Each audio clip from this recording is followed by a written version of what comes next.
I was like, well, I'm going to fly long ways across the country, Oregon to Florida, to look at a warehouse. I'm glad it's not just a warehouse.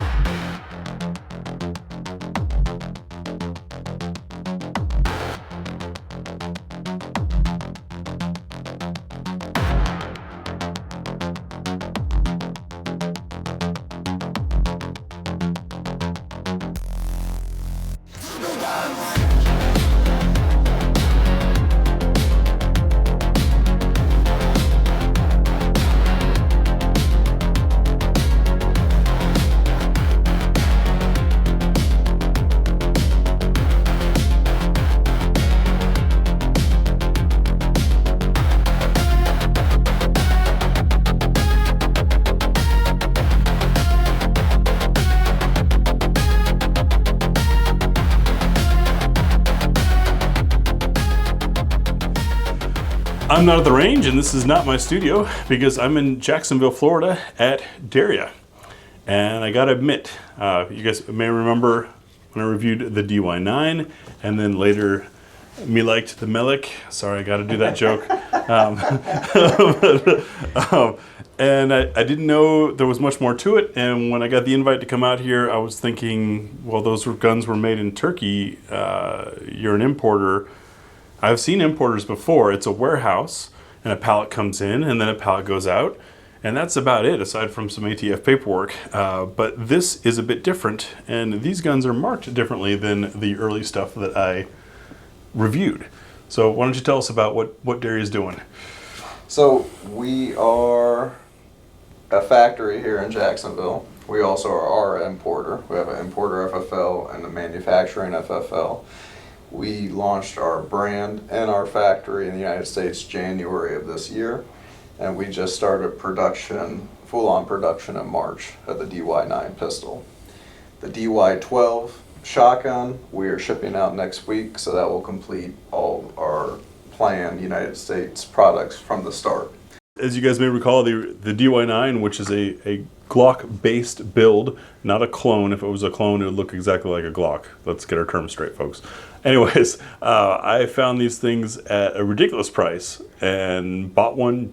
It was too inexpensive to say no, and I thought it might make for an interesting story. The gun actually turned out to be great. It fixed a lot of my problems with Glock ergonomically, and then what parts aren't Glock compatible?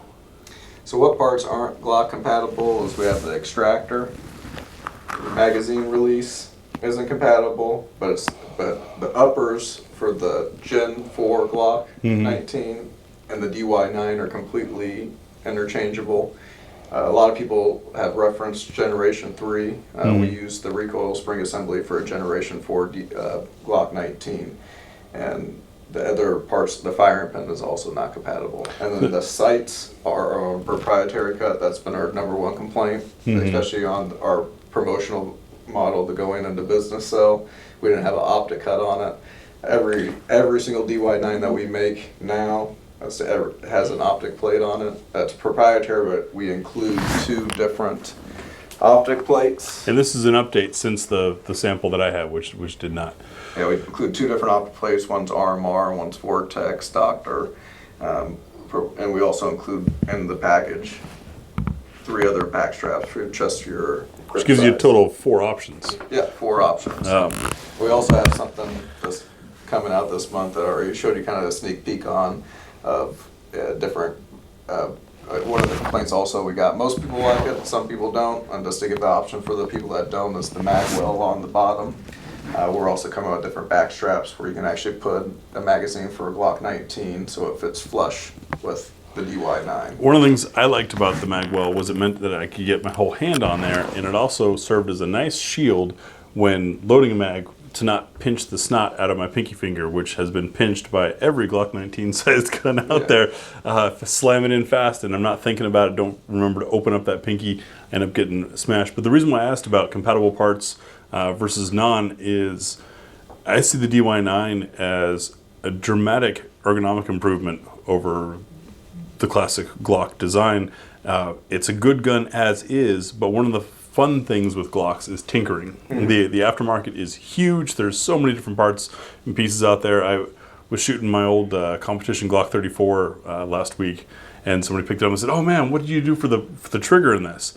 And I have no idea, because one, it was like a decade ago, and two, I tried 3 or 4 different connectors. I replaced some springs but not other springs, and then went back to stock springs in those places, and I don't know what the recipe was for that gun, but the recipe is possible. Just gotta figure it out.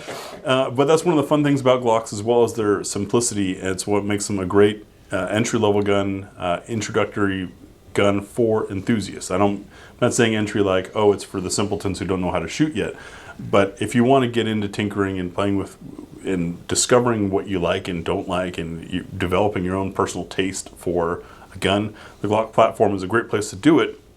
The problem is biting off that Glock price tag for Glock, don't kill me. An antiquated model that you then spend a lot of money trying to tweak, whereas this is much more modern ergonomics and a great feature set to it.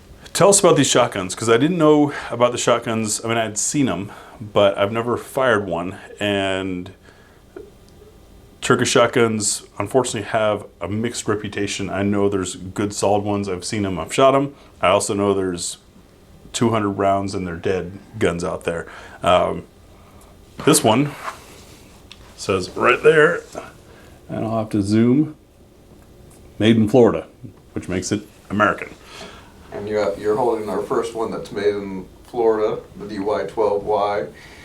For the other firearm model, what you're holding is actually the other firearm version. It's an 11-inch barrel, 26.5 inch total length. It takes 2 round, 10 round, 5 round, 21 round drum magazines. And the magazine pattern, is that the same as the 1919? Yes, pattern? the same pattern as the 1919. We make all our magazines in-house. Okay. So in-house, I mean in-house in Turkey. And those are the ones we do make there. The other firearm we make in Jacksonville, Florida. And I asked about if it's 1919 pattern, because if you're not aware, the 1919 pattern shotgun magazines are rather commonly available and quite affordable. You can find this pattern. Now, there's obviously different manufacturers of them. I haven't tested them all to know which ones are good, which ones are bad. But the point is,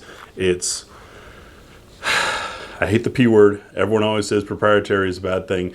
I hate to break it to you, everything is proprietary until someone else uses it. That's how that word works. But yes, it is a unique magazine. However, there are multiple manufacturers, and they're quite available and affordable. Long-time firearm people in the industry know that they've seen brands go in and out. We don't want to be one of those people. Yeah, and that was another thing that kind of excited me about it, because as a guy that's reviewed hundreds of guns, one of the scary things with imports is, I love this gun, but what happens when a part goes awry? Now, for the DY9, just about everything can be found aftermarket anyways, and I imagine the Melic as well. But having a U.S. facility that's making things here means parts are available, and it means if you ever had to send anything in for warranty, that it's not a 6-week turnaround, I'm assuming. Yeah, I don't know. It's not a 6-week turnaround, definitely not now. The nice thing about having a factory here, especially making the DY9s, we actually haven't got one back in the whole year. Especially That's awesome. We haven't got, and made in USA or made in Turkey. Being the United States, we can actually act on the market faster. Yeah, that was something I was going to point out to you, the audience, is a major difference between an import only and an import and U.S. side is having people here that understand the U.S. market.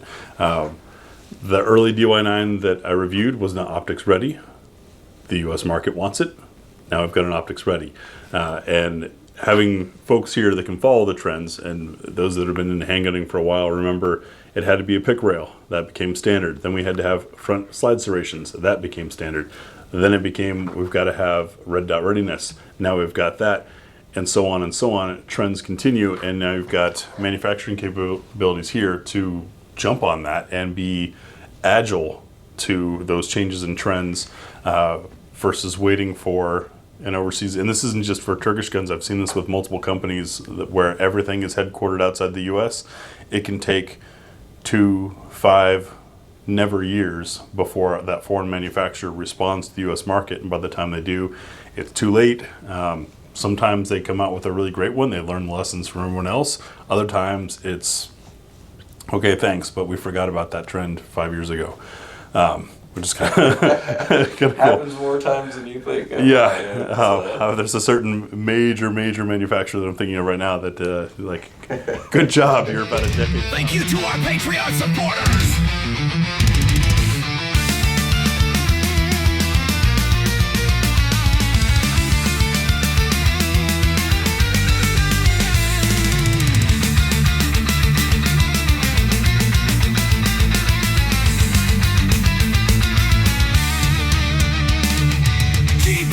And I do to level. Derek S. Jr., Joseph T. Algie, Peter A. Tom Sky King.